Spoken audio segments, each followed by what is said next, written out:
नमस्कार साथियों, विजय education online classes पर आपका मैं जितेंद्र कुमार शर्मा तहे दिल से हार्दिक अभिनंदन और स्वागत करता हूं। दोस्तों, आज हम राजस्थान की जलवायु के बारे में अध्ययन करेंगे। राजस्थान की जो जलवायु है वो एक ऐसा पार्ट है कि चाहे आपका आरएस एग्जाम्स हो, चाहे आपका रीट एग्ज़ाम हो, सेकंड ग्रेड हो, फर्स्ट ग्रेड हो, वो टॉपिक प्रत्येक एग्जाम्स के अंदर आता है। तो सबसे पहले तो हम हमारे साथियों से मुलाकात करेंगे आज। सरोज जी नमस्ते, निधि जी नमस्ते, उर्मिला कुमावत जी, वीकेबी जी, हाँ, अंजलि मीना जी, निधि जी, राहुल जोनवाल जी, उर्मिला कुमावत जी, बिल्कुल। तो थोड़ा सा क्लास जो है टेक्निकल दृष्टि से थोड़ी लेट हो गई थी, उसके लिए हम क्षमा प्रार्थी हैं। आप टॉपिक के ऊपर फोकस कीजिए, क्लास जो है हमारी वो अब शुरू हो गई है, ठीक है। तो आज का जो हम अध्ययन करेंगे सीरीज फर्स्ट के माध्यम से, वो राजस्थान की जलवायु का अध्ययन करेंगे, ठीक है। तो यहाँ जो टॉपिक है हमारा, वो टॉपिक हो जाएगा राजस्थान की जलवायु। और राजस्थान जलवायु को कहते हैं राजस्थान क्लाइमेट। तो ये क्लाइमेट का जो अध्ययन आप करोगे, क्लाइमेट का अध्ययन हमें इसके अंदर करना है। तो दोस्तों, राजस्थान जलवायु की जब बात करते हैं तो सबसे पहले जलवायु के कुछ बेसिक फंडामेंटल है, इसकी हिस्ट्री है, इसका इतिहास है। राहुल जी नमस्ते, बिल्कुल, हाँ, ठीक है। तो राजस्थान जलवायु का इतिहास पढ़ते हैं। इतिहास जलवायु का किस तरीके से रहा है, तो सबसे पहले एक ग्रीक विद्वान थे और उन ग्रीक विद्वान का नाम था हिप्पोक्रेटस। यूनान के थे, ग्रीक विद्वान थे हिप्पोक्रेटस। हिप्पोक्रेटस ने ही सबसे पहले बताया था कि जलवायु का प्रभाव मानव के ऊपर पड़ता है। ये बात किसने बताई थी? हिप्पोक्रेटस ने, ठीक है। तो इतिहास में जब बात करते हैं तो मानव पर जलवायु का प्रभाव, तो मानव पर जलवायु का जो प्रभाव है, मानव पर जलवायु का प्रभाव बताने वाले कौन थे? हिप्पोक्रेट्स। कौन थे? हिप्पोक्रेट्स थे दोस्त, ठीक है। तो हिप्पोक्रेट्स ने ही इसके बारे में बताया था। हिप्पोक्रेट्स जो थे ये यूनानी विद्वान थे, ग्रीक के रहने वाले थे, तो इसलिए इनको ग्रीक विद्वान के नाम से जाना जाता है, ठीक है। तो सबसे पहले आपको याद रखना है कि जलवायु का मानव के ऊपर प्रभाव बताने वाला पहला विद्वान, ग्रीक विद्वान, वो हिप्पोक्रेट्स था। अच्छा, अब यहाँ देखिए आप कि ये जो जलवायु है, इस जलवायु में दो कंडीशंस होती है, और ये दो कंडीशंस कौन कौन सी है दोस्तों, ये अपने को इसमें देखना है। एक शब्द तो है इसमें जलवायु, एक शब्द तो कौन सा है? जलवायु है, और एक शब्द है मौसम। एक शब्द कौन सा है? मौसम है। तो क्या अंतर होता है जलवायु और मौसम के अंदर? तो which is the difference between climate and season, यानी जलवायु और मौसम के मध्य क्या अंतर होगा, वो अपने को इसमें देखना है, ठीक है। तो जलवायु जो है वो वायु की एक समान दीर्घ अवधि होती है। इसे कहते हैं वायु की एक समान दीर्घ अवधि, ठीक है। तो ये बात आपके दिमाग में क्लियर हो जानी चाहिए कि वायु की एक समान दीर्घ अवधि जो है वो क्या कहलाती है? जलवायु कहलाती है। अर्थात वायु लंबे समय तक एक जैसी हो, वायु की लंबे समय तक एक जैसी ही प्रकृति रहे, तो वो जो कंडीशन कहलाएगी, वो कंडीशन कौन सी कहलाएगी? जलवायु कहलाएगी, ठीक है।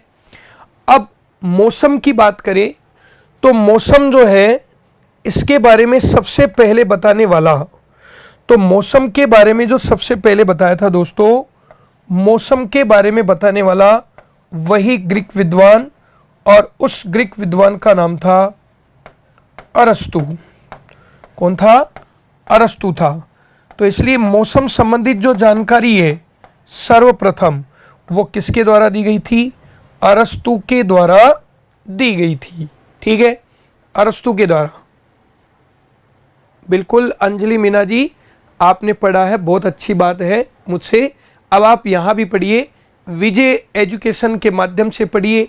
और अगर कोई ऑफलाइन बैच में पढ़ना चाहता है तो वो गुजर की थड़ी गोपालपुरा हमारा जो है वो ऑफलाइन बैच चल रहा है, तो आप यहाँ भी पढ़ सकते हो। ठीक है।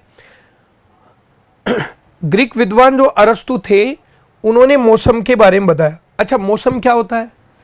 जलवायु भी वायु की ही अवस्था होती है और मौसम भी वायु की ही अवस्था होती है। ठीक है, लेकिन दोनों अवस्थाओं में क्या अंतर है? तो दोनों अवस्थाओं में अंतर है। एक तो वायु की जो है एक समान दीर्घ अवधि हो, तो दीर्घ समान अवधि हो जाएगी, वो तो जलवायु बनेगी। और अगर बात मौसम की कर रहे हो तो मौसम जो बनेगा वो वायु की एक समान अल्प अवधि बनेगी। वायु की एक समान अल्प अवधि बनेगी। तो वायु की एक समान जो अल्प अवधि है वो वायु की एक समान अल्प अवधि क्या कहलाएगी? मौसम कहलाएगी। अर्थात इसको हम ऐसे भी देख सकते हैं। ठीक है, हम इसको इस तरीके से भी देख सकते हैं कि वायुमंडलीय दशाओं में प्रतिदिन होने वाला उतार और चढ़ाव। ठीक है, एक दिन में आपने देखा होगा कि जब हम सुबह से उठते हैं और जब तक रात्रि को हम सोते हैं तब तक हम वायु में एक समानता नहीं देखते हैं। क्यों नहीं देखते हैं एक समानता? क्योंकि प्रतिदिन वायुमंडलीय दशाओं का लगातार क्या होता रहता है? उतार और चढ़ाव होता रहता है। तो इसलिए ध्यान रखना दोस्तों कि वायु की एक समान अल्प अवधि को, ये जो वायु की एक समान अल्प अवधि है इसको हम कह सकते हैं वायुमंडलीय दशाओं का उतार और चढ़ाव। ठीक है, तो इसको आप ये भी कह सकते हो वायुमंडलीय दशाओं का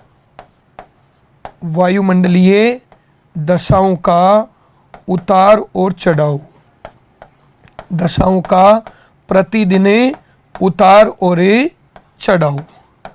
तो ये जो उतार चढ़ाव होगा, इस उतार चढ़ाव को ही आप क्या कहोगे? मौसम कहोगे। ठीक है, तो बात समझने में आपके आ गई होगी, पूरी बात आपके समझने में आ रही होगी।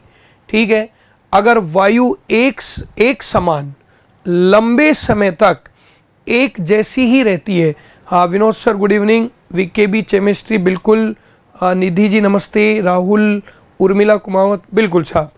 ठीक है, तो वायुमंडलीय दशाओं का अगर उतार चढ़ाव प्रतिदिन के आधार पर निर्धारित किया जा रहा है तो प्रतिदिन के आधार पर वायुमंडलीय दशाओं का उतार चढ़ाव क्या कहलाता है? मौसम कहलाता है। ठीक है, और अगर वायु लंबे समय तक क्या होती है? एक समान होती है।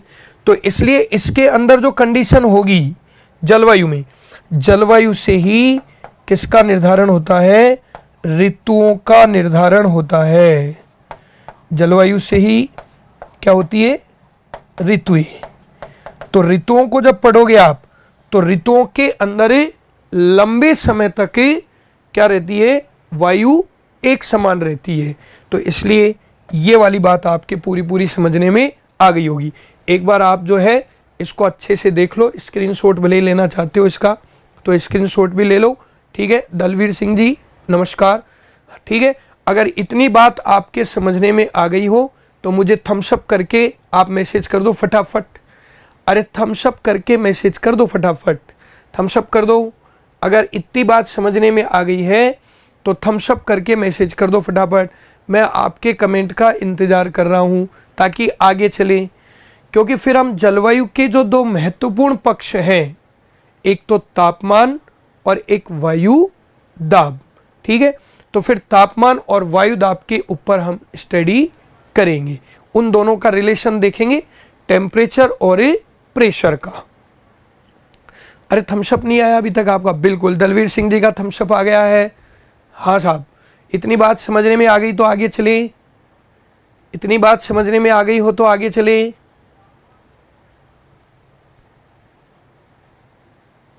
यस, मौसम के बारे में सबसे पहले बताने वाला अरस्तु था और जलवायु के बारे में सबसे पहले बताने वाला हिप्पोक्रेट्स था।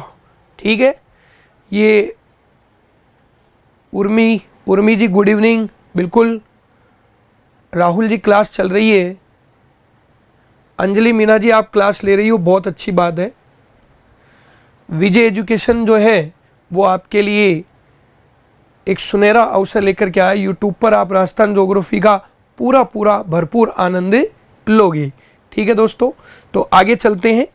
अब आगे जब हम बात करेंगे तो जलवायु के दो महत्वपूर्ण पक्ष, तो जलवायु के दो महत्वपूर्ण पक्ष कौन कौन से हैं भाई, उस पे अपने को थोड़ा सा देखना है। ठीक है, जलवायु के महत्वपूर्ण पक्ष, जलवायु के महत्वपूर्ण पक्ष देखने आपको।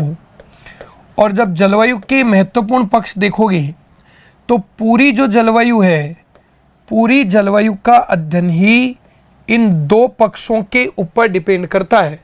तो आपको ध्यान रखना है, शेर सिंह जी गुड इवनिंग, आपको ध्यान रखना है कि तापमान और वायु दाब में क्या अंतर होगा, तापमान में और वायु दाब में क्या अंतर होगा, ये बात आपको अच्छे से ध्यान देनी है। तो एक पक्ष जो है, एक पक्ष तो इसके अंदर आता है तापमान, कौन सा आता है, तापमान। और एक पक्ष जो है, एक पक्ष बनेगा इसमें वायु दाब। एक पक्ष कौन सा बन जाएगा, वायु दाब बन जाएगा। ठीक है, तो जब आप जलवायु का अध्ययन करते हो तो जलवायु के अध्ययन में आपको तापमान और वायु दाब में संबंध देखना पड़ेगा। तापमान और वायु दाब में क्या देखना पड़ेगा, संबंध देखना पड़ेगा, इनका रिलेशन देखना पड़ेगा आपको तापमान और वायु दाब में। तो एक कंडीशन सबसे पहले तापमान की, जहां पर हाई टेम्परेचर होगा, क्या होगा, हाई टेम्परेचर होगा, वहां का वायु दाब बिल्कुल क्या हो जाएगा, कम हो जाएगा। ठीक है, तो उच्च तापमान पर वायु दाब कैसा होता है, निम्न होता है, कम होता है। अगर तापमान ज़्यादा है तो वायु दाब जो है वो स्वतः ही क्या हो जाएगा, कम हो जाएगा। ठीक है, तो पहली बात समझने में आ गई होगी कि हाई टेम्परेचर पर लो प्रेशर होता है। इसको आप थोड़ा इस तरीके से भी कह सकते हो, ये जो बात है इसको आप अपन इस तरीके से कह सकते हैं कि उच्च ताप पर निम्न वायुदाब की स्थिति होती है।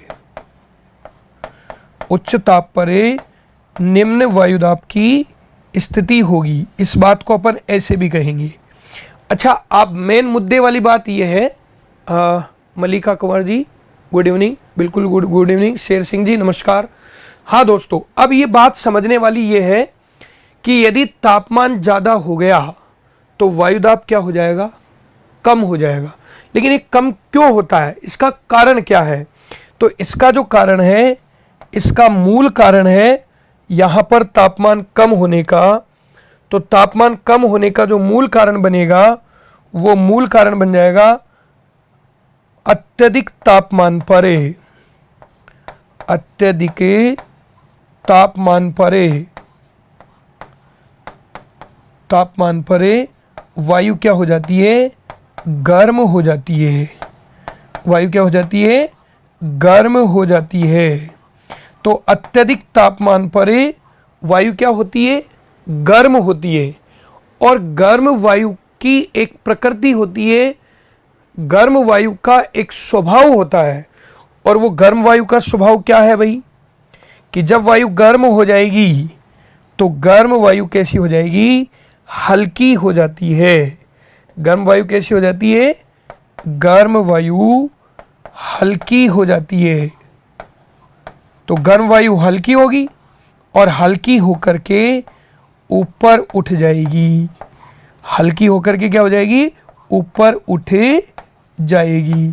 तो ये बात आपके समझने में आई होगी कि जहां पर यदि तापमान बहुत ज़्यादा हो गया तो निश्चित है कि तापमान ज़्यादा होने पर उस स्थान की वायु जो है वो गर्म हो जाएगी, और वायु गर्म होने के बाद कैसी हो जाती है, हल्की हो जाती है, और वो हल्की होकर ऊपर उठ जाती है। इसीलिए उच्च तापमान पर निम्न दाब होता है, क्योंकि उस स्थान पर वायु का प्रभाव समाप्त हो जाता है, नगण्य हो जाता है, क्योंकि वायु गर्म होकर ऊपर उठ जाती है। तो पहली बात आपके समझने में आई होगी कि जहां हाई टेम्परेचर होगा वहां लो प्रेशर होगा, अर्थात उच्च ताप पर निम्न वायुदाब की स्थिति उसमें बनेगी। अच्छा, वायुदाब की देखिए कंडीशन।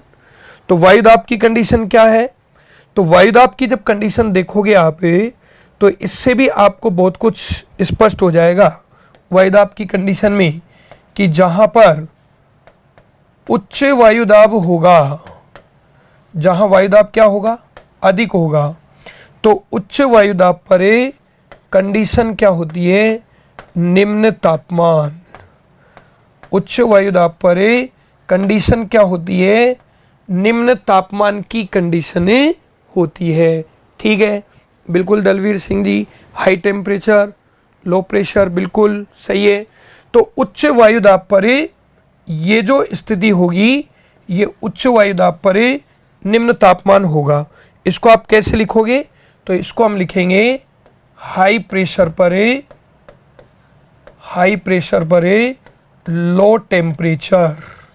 हाई प्रेशर पर क्या हो जाएगा, लो टेम्परेचर, उच्च वायुदाब पर निम्न तापमान। अच्छा भाई, ये क्यों होगा कि जहां उच्च वायुदाब होगा वहां तापमान बहुत ही कम होगा। तो ऐसा क्यों होता है, इसका कारण क्या है, उच्च वायुदाब पर निम्न तापमान की स्थिति क्यों होती है। तो ये बात भी बिल्कुल आपके समझने में आई होगी कि जिस स्थान पर तापमान बहुत कम होगा वहाँ वायु गर्म नहीं होगी, वहाँ की वायु में भार होगा। वहाँ की वायु में क्या होगा, भार होगा, और भारयुक्त वायु जो होती है वो संगठित हो जाती है। तो भारयुक्त वायु क्या हो जाएगी, संगठित हो जाएगी, और संगठित वायु जो है वो क्या लगाएगी, धक्का लगाएगी, वो प्रेशर लगाएगी। इसीलिए जहां पर तापमान कम होगा वहां निश्चित संगठित वायु का भाग होगा, और संगठित वायु में ही भार की कंडीशन होगी, इसीलिए वहां वायुदाब बहुत ही ज़्यादा होगा। तो अब आपके ये बात बिल्कुल समझने में आ गई होगी। Amit Vinod ji, good evening. बिल्कुल गुड इवनिंग साहब। ठीक है, हिस्ट्री की क्लास नहीं चल रही है, राजस्थान ज्योग्राफी की क्लास चल रही है, और हम टॉपिक पढ़ रहे हैं राजस्थान का क्लाइमेट। तो उच्च वायुदाब पर निम्न तापमान, तो यहाँ भी आपको ये ध्यान रखना है कि ये जो स्थिति होती है, ये स्थिति किस तरीके से आप इसको नोट करते हो।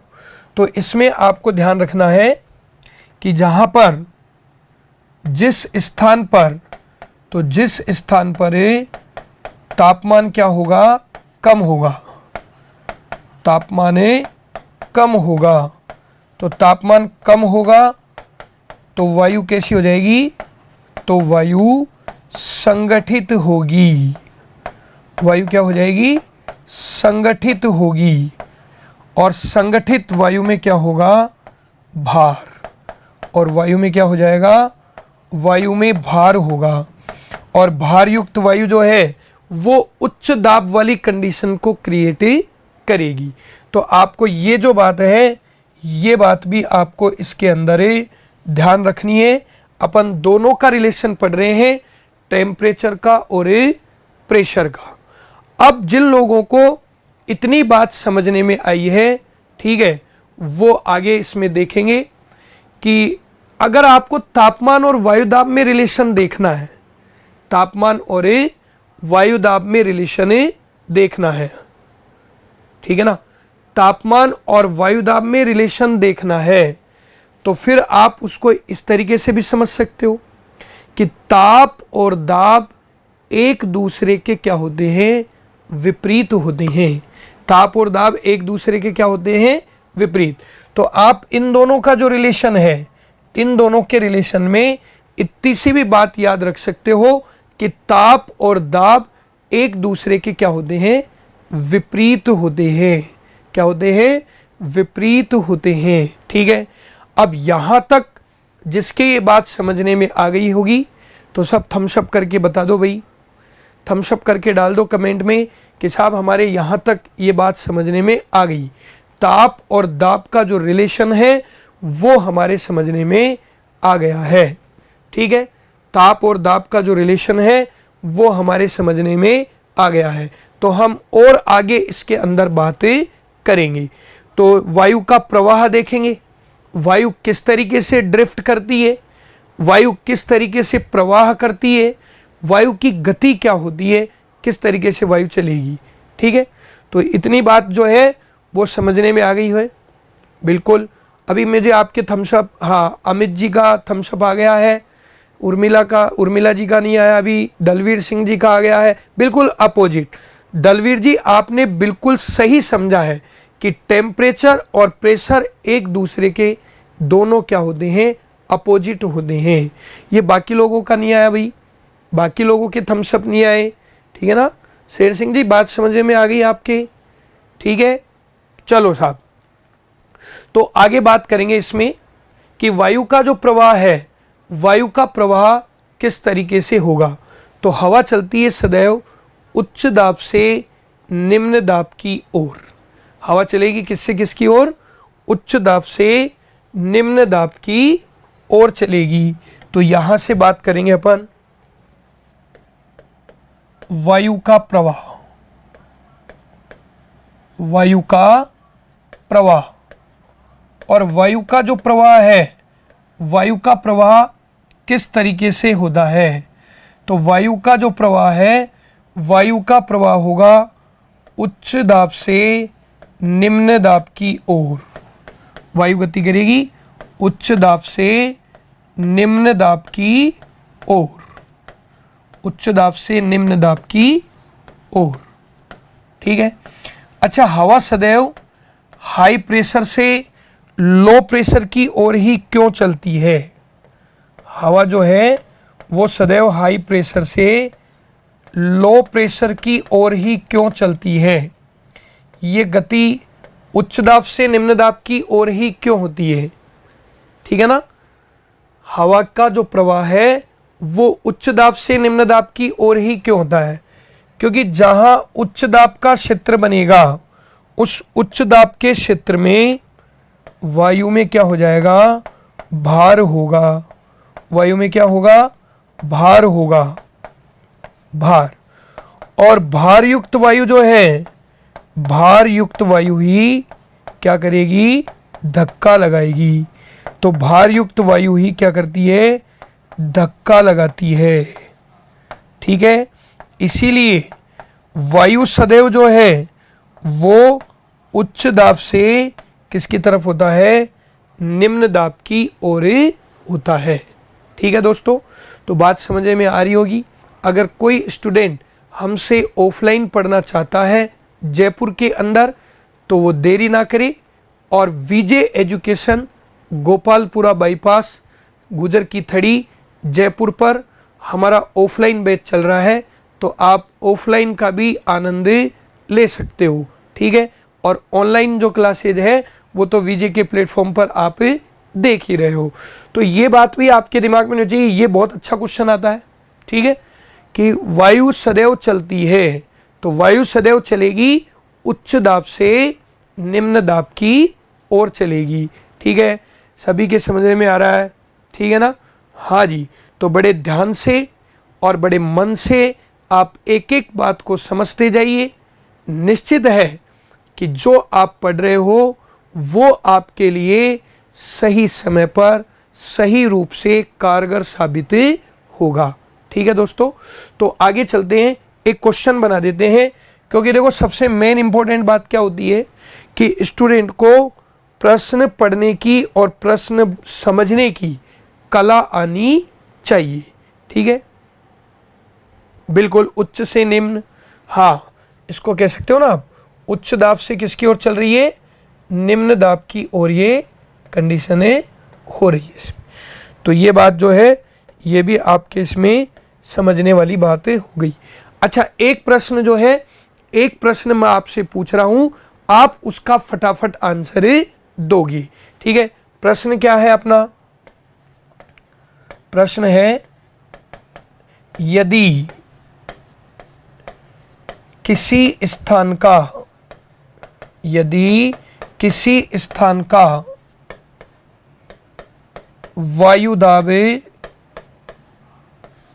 अधिक होता है, किसी स्थान का वायु दाब अधिक होता है तो तापमान की स्थिति होगी, तापमान की स्थिति होगी।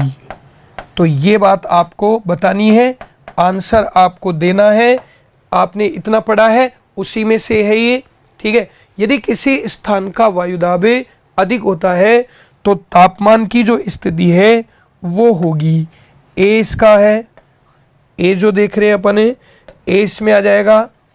तो ए के अंदर है तापमान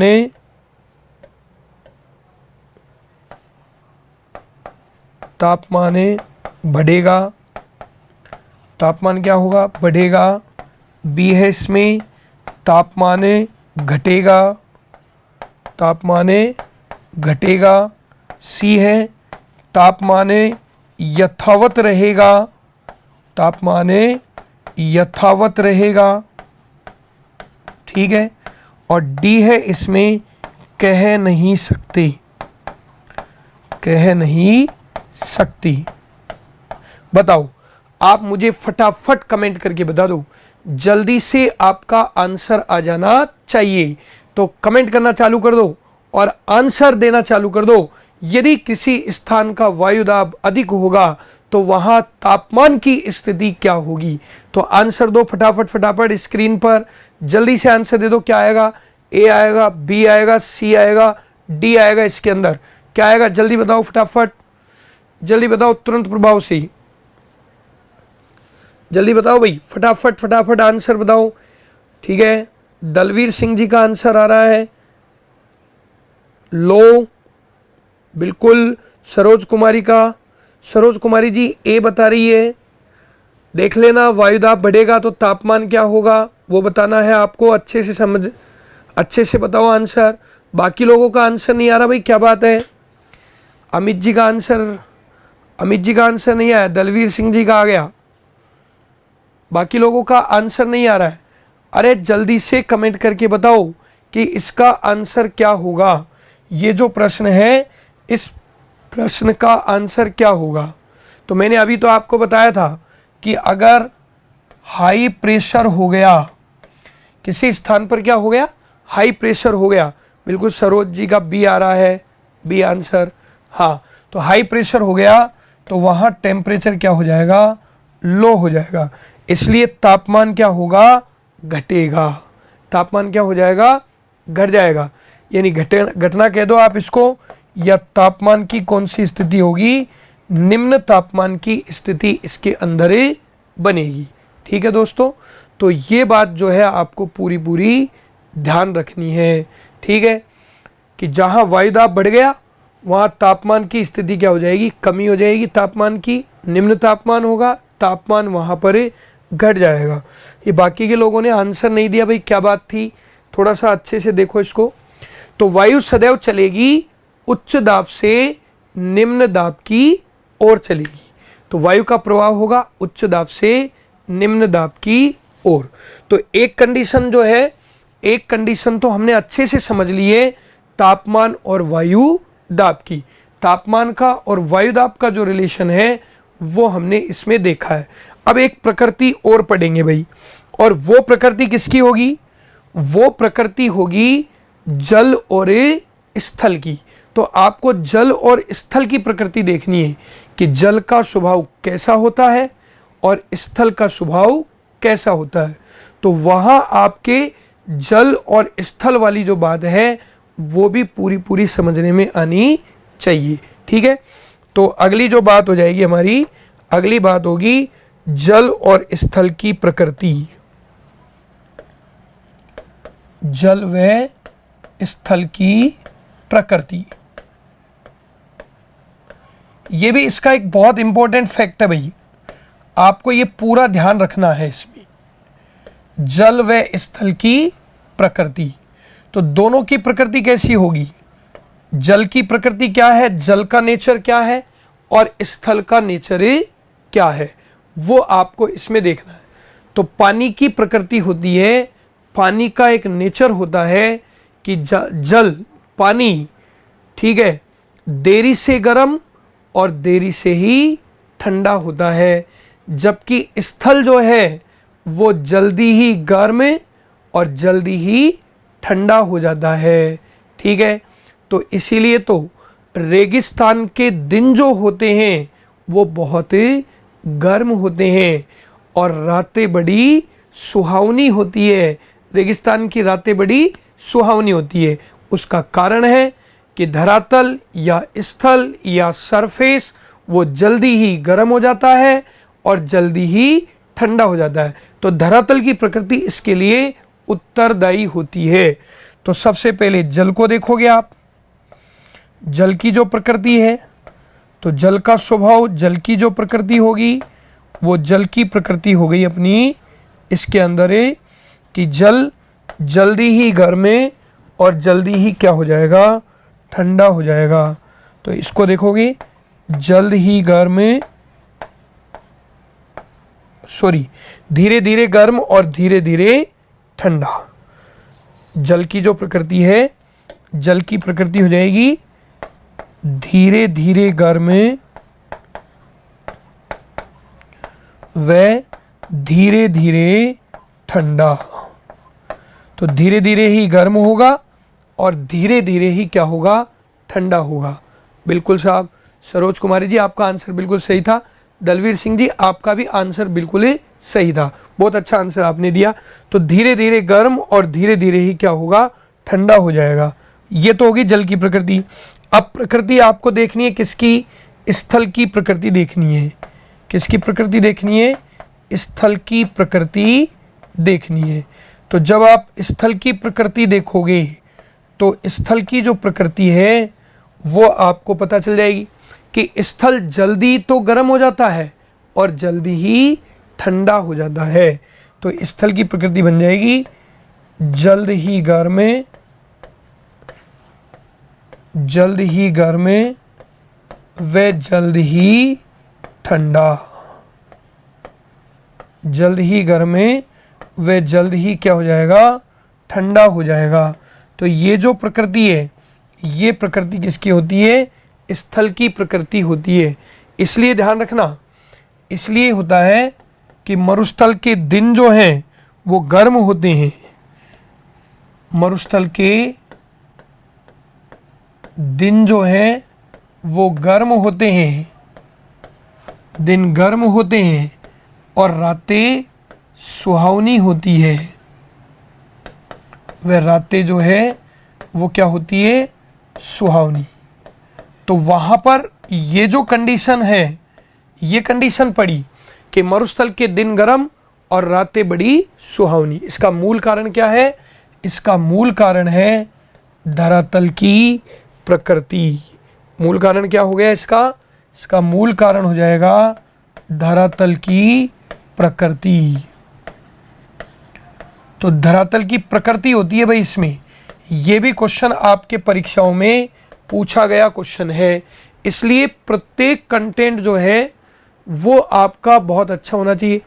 क्यों, उसका कारण है ना, कारण इसलिए कि परीक्षा में जितने भी प्रश्न पूछे गए हैं इस जलवायु वाले टॉपिक से बिल्कुल लॉजिकल क्वेश्चन आते हैं। इसमें ऐसे नहीं कि रटे रटाए क्वेश्चन आ गए, जो थे वो थोड़ा पढ़ा हमने और उसमें से मैच कर गया, इसमें ऐसा नहीं होता है। तो इसलिए इस टॉपिक को बड़ा अच्छे से समझना होता है। तो ये थी जल और स्थल की प्रकृति। तो यहाँ से बात क्लियर, एक बार आपका रिपीटेशन कर देता हूँ, ठीक है। जो लोग बाद में जुड़े होंगे उनका भी अच्छा हो जाएगा। ठीक है, तो सबसे पहले जलवायु के बारे में बात करते हैं। उसके दो महत्वपूर्ण पक्षों के बारे में हमने बात की। हाँ दिनेश कुमार, नमस्ते भैया। बिल्कुल नमस्ते दिनेश, मैंने आपका नमस्कार स्वीकार कर लिया है। दिनेश जी आप स्टडी करिए। तो जलवायु के दो महत्वपूर्ण पक्ष होते हैं भाई, और वो जलवायु के दो महत्वपूर्ण पक्ष कौन कौन से? एक तो तापमान है और एक वायु दाब है। तापमान में कंडीशन होगी, अगर हाई टेम्परेचर हो गया तो प्रेशर लो हो जाएगा, क्योंकि उच्च ताप पर निम्न वायु दाब की स्थिति होती है। अत्यधिक तापमान पर वायु गर्म हो जाती है और गर्म वायु हल्की होकर ऊपर उठ जाती है। तो ये वाली बात समझने में आ गई होगी। फिर वायु दाब, अगर हाई प्रेशर है तो लो टेम्परेचर इसके अंदर ही हो जाएगा। उच्च वायु दाब पर निम्न तापमान होता है, क्योंकि जिस स्थान पर तापमान कम होगा तो वहाँ की वायु जो है वो संगठित हो जाएगी, और संगठित वायु में क्या आ जाएगा? भार आ जाएगा। ठीक है, तो संगठित वायु में क्या होगा? भार होगा। तो ये बात आपके समझने में आई होगी। फिर वायु का जो प्रवाह है, वायु की जो गति है, वो सदैव उच्च दाब से किसकी ओर होती है? निम्न दाब की ओर। उसका कारण होता है कि वायु हाई प्रेशर से लो प्रेशर की ओर चलेगी, क्योंकि वायु में भार होगा। ठीक है, और भार युक्त वायु क्या लगाएगी? धक्का लगाएगी, प्रेशर लगाएगी वो। ठीक है, हाँ थोड़ा सा ठंड में जो है कुंड में पानी गर्म रहता है।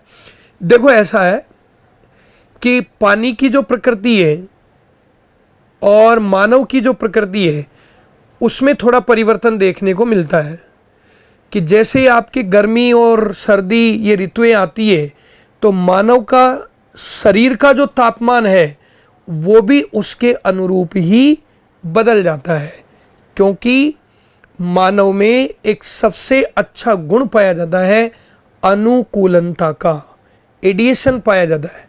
वो हर परिस्थिति से सामंजस्य कर लेता है। अनुकूलन का गुण जो है मानव में होता है। तो सर्दी के दिनों में अगर टेम्परेचर कम हो रहा है तो निश्चित आपका शरीर उस कंडीशन को मैनेज करता है, और गर्मी के दिनों में अगर टेम्परेचर ज़्यादा हो रहा है तो निश्चित आपका शरीर जो है उस कंडीशन को भी मैनेज करता है। ठीक है, इसलिए शरीर के तापमान में ऋतु के अनुसार क्या हो जाता है? परिवर्तन हो जाता है। तो वो वाली बात है उसमें दलवीर सिंह जी।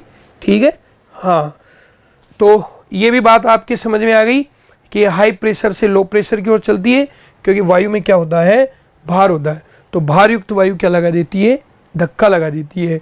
एक क्वेश्चन भी आपने इसमें सोल्व किया, ये भी बात आपकी समझने में आई। फिर उसके बाद हमने बात की जल और स्थल की प्रकृति। जल धीरे धीरे गर्म होगा, धीरे धीरे ही ठंडा होगा। स्थल की प्रकृति होगी वो जल्दी ही गर्म होगा और जल्दी ही ठंडा हो जाएगा। इसलिए मरुस्थल के दिन जो होते हैं वो गर्म होते हैं और रातें बड़ी सुहावनी होती है। उसका मूल कारण जो है वो धरातल की प्रकृति होती है। ये एक बार आपके एग्जाम्स में पूछा गया क्वेश्चन है, तो उसका राइट आंसर था धरातल की प्रकृति। समझ आ रहा है? तो बोलो बताओ, यहाँ तक आपके बात समझ में आ गई हो तो आप जो है थम्स अप करके मेरे को बता दो फटाफट। ठीक है ना, या यस कह करके भी आप कमेंट कर सकते हो। तो कमेंट करो जल्दी, क्योंकि कमेंट आप करते रहोगे तो मेरी और आपकी कनेक्टिविटी इस कैमरे के माध्यम से भी बनी रहेगी। ठीक है ना, तो आप कमेंट करके बताओ फटाफट, फटाफट कमेंट करके बता दो भाई। ठीक है, कि यहाँ तक की बात समझने में आ गई, यहाँ तक की बात समझने में आ गई। तो फिर हम आगे बात करेंगे, आगे बात करेंगे इसी जल व स्थल की प्रकृति में। तो जल और स्थल की प्रकृति भी एक दूसरे के क्या होती है? विपरीत होती है। बिल्कुल साहब, समझने में आ रहा है? बिल्कुल आ रहा है, बहुत अच्छी बात है। तो जल और स्थल की प्रकृति भी हमेशा क्या होती है? विपरीत होती है। इसको समझोगे आप कैसे विपरीत होती है, वो मैं आपको थोड़ा सा इसमें बता देता हूँ। ठीक है ना, जैसे एक कंडीशन जल में है, दूसरी कंडीशन जो है वो स्थल पर है। तो एक कंडीशन जल में आ जाएगी और एक कंडीशन जो है वो स्थल के अंदर आ जाएगी। ठीक है, यस। हाँ सरोज जी, आपके भी समझ में आ रहा है कि नहीं आ रहा है? आ रहा है। तो जल में क्या होता है, यदि मान लीजिए जल के अंदर हाई टेम्परेचर है, जल में क्या है, हाई टेम्परेचर है, तो निश्चित है कि यहाँ का प्रेशर क्या हो जाएगा, लो हो जाएगा। ठीक है ना। तुलनात्मक अध्ययन कर रहे हैं दोनों में, एक समय पर, एक ही समय पर उसी वंस टाइम पर उसी एक ही समय पर जल और स्थल दोनों में हमें तुलनात्मक अध्ययन कर रहे हैं।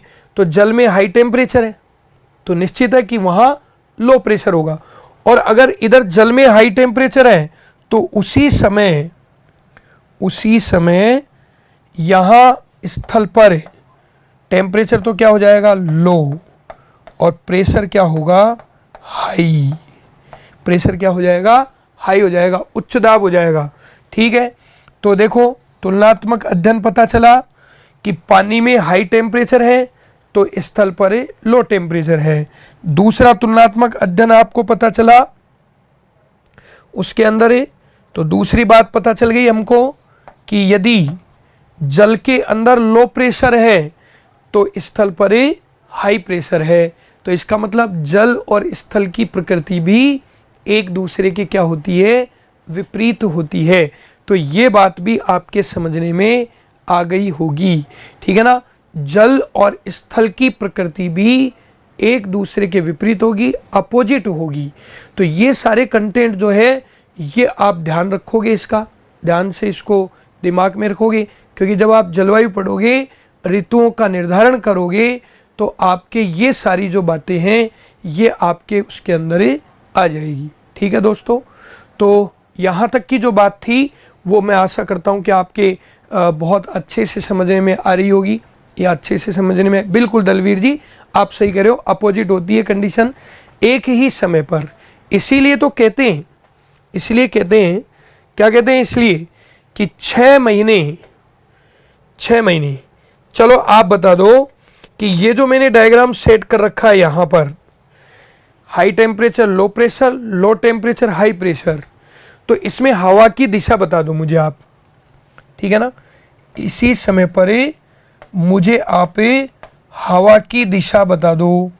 हवा की दिशा क्या रहेगी, हवा किससे किस ओर चलेगी, स्थल से जल की ओर चलेगी, जल से स्थल की ओर चलेगी, जल से जल की ओर चलेगी, स्थल से स्थल की ओर चलेगी। एक कंडीशन है जल से स्थल, जल से स्थल। बी कंडीशन है स्थल से जले, स्थल से जले। सी कंडीशन है जल से जले, और डी कंडीशन है स्थल से स्थले, स्थल से स्थल। चलो बताओ, इस कंडीशन पे बताना है आपको, ये वाली जो कंडीशन है एक समय पर, इस वाली कंडीशन पे बताना है कि हवा की दिशा क्या रहेगी। हवा स्थल से जल चलेगी, जल से स्थल चलेगी, जल से जल चलेगी, स्थल से स्थल चलेगी। ठीक है ना। फटाफट आंसर दो भाई, फटाफट आंसर दीजिए, जल्दी से आंसर दे दो आप मुझे। ठीक है। इतनी बात आपने जब पढ़ ली है तो पूरी बात आपके समझने में आ ही गई होगी। ठीक है। तो इसलिए मुझे आपके आंसर की अभी सख्त जरूरत है। फटाफट आप आंसर दे दो मुझे, इसका आंसर क्या आएगा। ठीक है ना।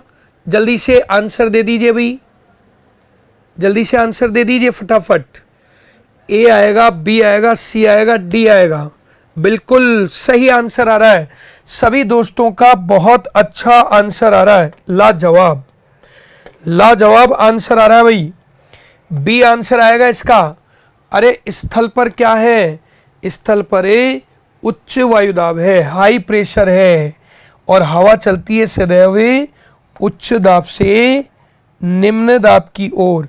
यहां वायु में क्या होगा, भार होगा, संगठित वायु होगी, और वो चलेगी उच्च दाब से किसकी ओर, निम्न दाब की ओर। ठीक है। ये समझ नहीं आया, समझने में इसमें क्या थी बंदे, स्थल पर वायुदाब क्या है, ज़्यादा है, जल में वायुदाब क्या है, कम है। हवा की प्रकृति होती है कि हवा सदैव उच्च दाब से किसकी ओर चलती है, निम्न दाब की ओर चलती है। तो उच्च दाब स्थल पर है और निम्न दाब जल पर है, तो हवा चलेगी स्थल से किसकी ओर, जल की ओर। तो इसका राइट आंसर क्या हो जाएगा, बी। आशा करता हूं अब बात समझने में आ गई होगी। आ गई है तो मुझे कमेंट के अंदर यस लिख करके भेजिए। आप फटाफट कमेंट करिए। ये बाकी के लोग चैट नहीं कर रहे हैं, क्या चक्कर है, ठीक है।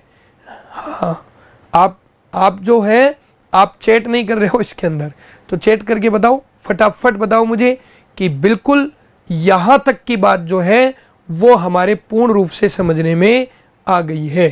ठीक है दोस्तों, तो ये बात आपके समझने में आ गई होगी। इस जलवायु वाले पार्ट में इसका पार्ट फर्स्ट है। आज हमने इसके बेसिक्स हैं।